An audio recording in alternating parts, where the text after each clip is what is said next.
Hello friends, welcome to my blogging channel. তো তোমরা কেমন আছো? আমি খুব ভালো আছি। তো কয়েকদিন অসুস্থ থাকার পর এখন একটু গলাটা ঠিকঠাক হয়েছে। তো চলে যাচ্ছি বিয়েবাড়ি। তো বিয়েবাড়ি গেট দেখিয়ে দিয়েছি, তবে কিন্তু বিয়েবাড়ি যাওয়ার আগে একটু কথা বলি। আমরা কিন্তু কার বিয়েতে যাচ্ছি সেটা একটু জানার দরকার আছে। আমি কিন্তু চলে যাচ্ছি আমার খুব কাছের একটা স্টুডেন্ট, যে স্টুডেন্টটা কিন্তু মানে পুরনো স্টুডেন্টই। তো সে ১০ ওই ১১-১২ এরকম বা ১২-১৩ এরকম একটা সালে পড়েছিল। তো ঠিক বলতে পারছি না কারণ ভুলে গেছি। তো ওর বিয়েতে যাব বলে চলে যাচ্ছি। তো বিয়ে নয়, এটা কিন্তু রিসেপশন বাড়ি। তো আমাদের এখানে কিন্তু বৌভাতই বলে। তো ওই রিসেপশন বাড়িতে যাব বলে কিন্তু বেরিয়ে পড়েছি। তো বাড়ি থেকে টোটো ধরে চলে এসেছি এবং ওর বাড়ি হচ্ছে আমাদের বাড়ি থেকে ওই ১.৫ থেকে ২ কিলোমিটার দূরে। তো অতটা দূরে কিন্তু আমরা চলে আসছিলাম। তো আসার পথে কিন্তু রাস্তায় নেমে পড়ে তারপরে কিন্তু আমরা মানে গেট দিয়ে অনেকটাই রাস্তা যেতে হয়। দুপাশে দেখো বাঁশবাগান, তার মধ্যে লাইটিং এর ব্যবস্থা করা আছে। সব মিলিয়ে পরিবেশটা খুবই সুন্দর ছিল, কিন্তু রাস্তাঘাটের পরিবেশ মানে রাস্তাঘাটের অবস্থাটা ভালো ছিল না, কারণ বর্ষার সময় মনে হয় রাস্তার পরিবেশটা খুবই খারাপ হয়ে গেছিল। এই পরিস্থিতিতে কিছুটা জায়গা ঢালাই করা আছে, মানে সিমেন্টের ঢালাই করা আছে। যে জায়গাটা সিমেন্টের ঢালাই করা আছে ও জায়গাটা ঠিক আছে, যেটা সিমেন্টের ঢালাই করা নেই সেই জায়গাটা একটু প্রবলেমই ছিল। তো পাপাইকে আমি হাত ধরে ধরে হাঁটছিলাম, কোথাও কোথাও গাড়ি চলে এলে রাস্তা যেহেতু সরু, তাই ওকে কিন্তু বলছিলাম তুই একা একা হাঁট, হাত দিয়ে হাঁট। তো ও সেরকম করে হাঁটছিল, কারণ এই রাস্তাটা দেখো অন্ধকার আর দুপাশে দেখো পুকুর, খুবই চাপের বিষয়। তো তার মধ্যে অনেকটাই রাস্তা কিন্তু হাঁটতে হয়েছিল, খুব কাছাকাছি নয় কিন্তু বেশ অনেকটাই রাস্তা হাঁটতে হয়েছে। প্রায় ১০ মিনিটের মতো হেঁটে যেতে হয়েছে। তার মধ্যে দেখো বিভিন্ন বিয়েবাড়িতে যাবে বলে গাড়িও চলে যাচ্ছিল, মানে বাইকে করে সাইকেলে করে অনেক মানুষ চলে যাচ্ছিল। তো বেশ এক্সাইটিং লাগছিল জানো।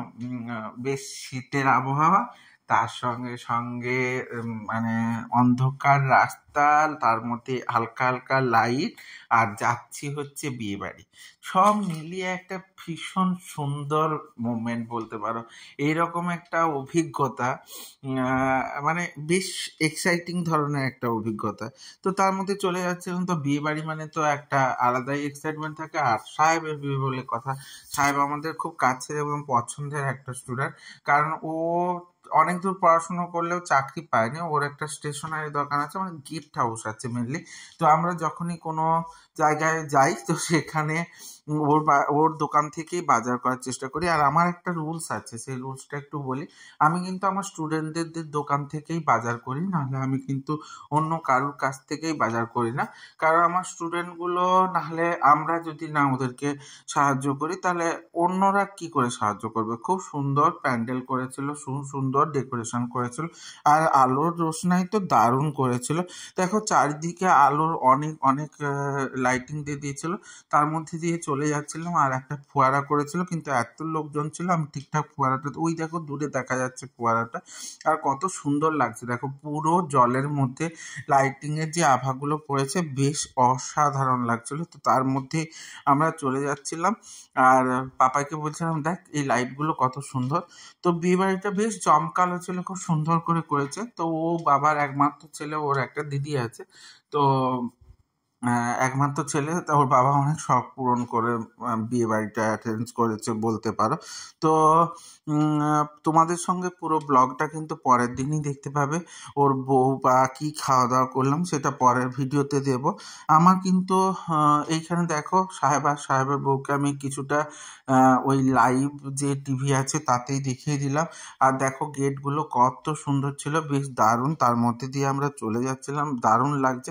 তোমাদের কেমন লাগছে বলো তো? তোমরা এই ধরনের বিয়ে বাড়ি কারা কারা অ্যাটেন্ড করলে, আর কার কার বিয়ে বাড়ি ছিল বলো তো? ১৯ তারিখ কিন্তু রিসেপশন ছিল, তো ১৭ তারিখ বিয়ে হয়েছে। তো কার কার বিয়ে বাড়ি ছিল আর কে কেমন করে আনন্দ করলে অবশ্যই কিন্তু জানিও। আর তোমরা কি খাওয়া দাওয়া করলে আর কেমন কাটলো সেটাও কিন্তু কমেন্টের মাধ্যমে জানিও। তো সাহেব আর রিয়া ওপরে লেখাই আছে, দেখো আমি একটু দেখিয়ে দিই, সাহেব আর রিয়া। তো আমার এই ব্লগগুলো কেমন লাগছে, যদি ভালো লেগে থাকে তাহলে লাইক কমেন্ট শেয়ার করে দিও। আর ইউটিউব থেকে যারা দেখবে তারা সাবস্ক্রাইব সাবস্ক্রাইব করে দিতে ভুলে যেও না, আর সাথের বেল আইকনটা অতি অবশ্যই ক্লিক করে দিও, যাতে আমার ভিডিওগুলো তোমাদের সামনে সবার প্রথমে চলে আসে। আর দেখা হচ্ছে তোমাদের সঙ্গে নতুন একটা ব্লগে, নতুন একটা সকালের সাথে। অবশ্যই কমেন্টের মাধ্যমে জানিও কেমন লাগলো। তো সাথে থেকো, সঙ্গে থেকো, জুড়ে থেকো, ভালো থেকো। টাটা।